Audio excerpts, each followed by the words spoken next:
Ujambo mpenzi mtazamaji na karibu tena tuzidi kuhabarishana.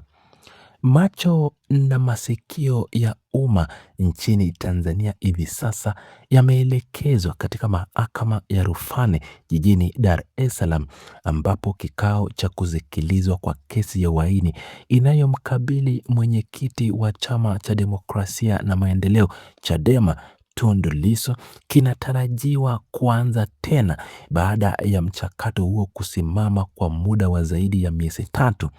Siku moja kabla ya kikao hicho muhimu, kiongozi huyo wa upinzani amewasilisha ujumbe mzito kutoka ndani ya kuta za gereza la Ukonga anakoshikiliwa, akizilenga mamlaka za mahakama, Rais Samia Suluhu Hassan pamoja na wananchi kwa ujumla. Hatua hii imepandisha upya joto la kisiasa na kisheria nchini, ikizingatiwa kuwa mwenendo wa kesi hii umekuwa moja ya masuala yanayofuatiliwa kwa karibu zaidi ndani na nje ya mipaka ya taifa tangu kukamatwa kwake kufuatia mivutano ya kisiasa iliyokubika nchi. Katika ujumbe wake huo uliosambazwa na watu wa karibu, Tundu Lissu amewataka Watanzania wote kusimama naye katika kutetea haki, huku akihoji mwelekeo wa mfumo wa utawala na sheria ambao umeweka nguvu zote kwenye mashtaka ya uhaini dhidi yake, lakini ukiwa umeshindwa kutoa majibu ya uhakika kuhusu jaribio la mauaji lililomkabili miaka 9 iliyopita. Ujumbe huo unakumbushwa kwa kina tukio la tarehe 7 Septemba mwaka 2027 nchini Dodoma, ambapo watu wenye silaha kali walivyatulia risasi gari lake na kumsababishia majeraha makubwa yaliyomlazimu kupata matibabu ya muda mrefu nje ya nchi. Kile ambacho anasema uhalifu huo hadi leo hakuna mtu yeyote aliyekamatwa au kuwajibishwa kisheria kwa ajili yake. Kiongozi huyu anabainisha kuwa kukosekana kwa uwazi na matokeo ya uchunguzi wa shambulio hilo kunajenga wasiwasi mkubwa kwa familia yake, wafuasi wake na jamii inayodai usawa mbele ya sheria. Suala hili limepata msukumo mpya kufuatia ziara ya hivi karibuni ya katibu mkuu wa Umoja wa Wabunge Duniani IPU, Martin Chung'ong, aliyemtembelea Tundu Lissu gerezani Ukonga tarehe 28 Mei mwaka huu ili kukagua ustawi wake na hali yake ya kisheria. Kabla ya kufanya ziara hiyo gerezani, kiongozi huyo wa kimataifa alifanya mashauriano na serikali ya Samia Suluhu Hassan kwa lengo la kupata picha kamili ya maendeleo ya uchunguzi wa tukio hilo la kupigwa risasi la mwaka wa 2017 na hatua za kisheria zinazoendelea kwa sasa. Hatua hiyo inaonyesha jinsi gani mashirika ya kikanda na za kimataifa yanavyoendelea kuweka shinikizo na msisitizo juu ya masuala ya uwajibikaji, huku viongozi na maafisa wa chama cha Chadema wakisisitiza kuwa utoaji haki unapaswa kuzingatia kikamilifu kanuni za uwazi na misingi ya kikatiba bila ubaguzi wa kiitikadi.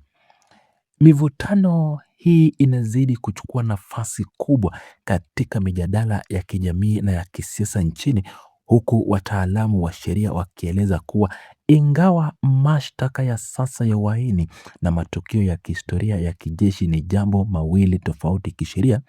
maoni ya umma yanaunganisha pamoja kama kipimo cha utawala wa sheria na demokrasia, wakati wafuasi wa upinzani wakiona kuwa mwenendo wa kesi hiyo ni mkakati wa siasa unaolenga kudhoofisha kiongozi wao. Baadhi ya wachambuzi washauri wa uchunguzi wa makosa makubwa ya jinai huchukua muda mrefu na unahusisha taarifa nyeti zilizoweza kuwekwa wazi kwa haraka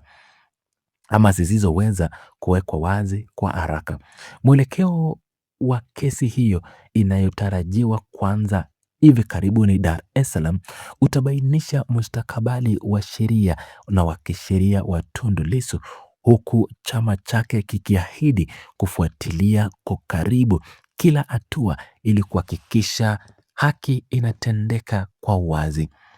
Mazingira haya yanazua maswali mazito kuhusu uwezo wa vyombo vya dola kujenga imani ya umma juu ya usimamizi wa kesi zenye mtazamo wa kisiasa, ambapo upande wa utetezi unasisitiza kuwa haki inapaswa ama haki haipaswi tu kutendeka, bali inapaswa kuonekana ikitendeka kwa pande zote zinazohusika.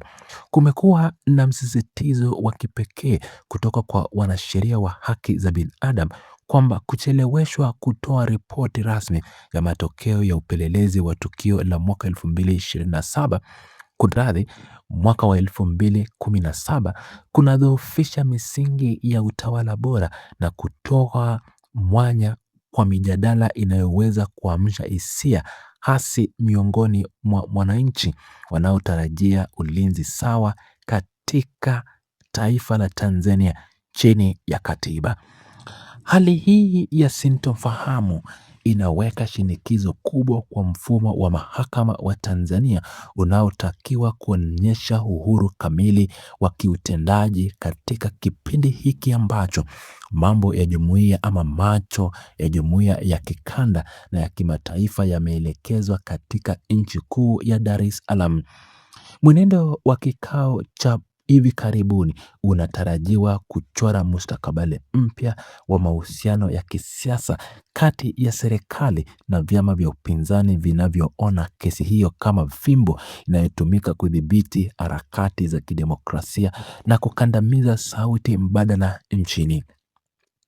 Katika ngazi ya kitaifa, mjadala huu umesambaa kwa kasi kubwa kwenye majukwaa ya kidijitali ambapo makundi tofauti ya kijamii yanachambua kwa kina uzito wa ujumbe wa Tundu Lissu na namna utakavyotafsiriwa na namna utakavyoathiri taswira ya utawala wa awamu ya 6 mbele ya mataifa ya kigeni.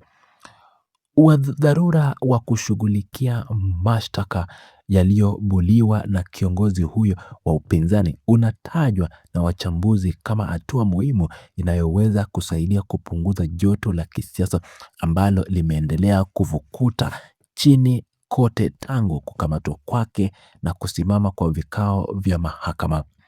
Viongozi mbalimbali wa taasisi za kiraia wametoa wito wa utulivu wakati mchakato wa kisheria ukitarajiwa kuanza tena, huku wakikumbusha kuwa utatuzi wa migogoro ya namna hii unapaswa kufuata misingi ya kisheria na sheria za nchi na mikataba ya kitaifa ambapo Tanzania imeridhia. Matokeo ya kikao cha hivi karibuni yataamua kama mchakato huu utaendelea kwa kasi ya kawaida au kutakuwa na mapendekezo mapya yatakayobadili kabisa mwelekeo wa mashtaka yanayomkabili mwenyekiti huyo wa Chadema.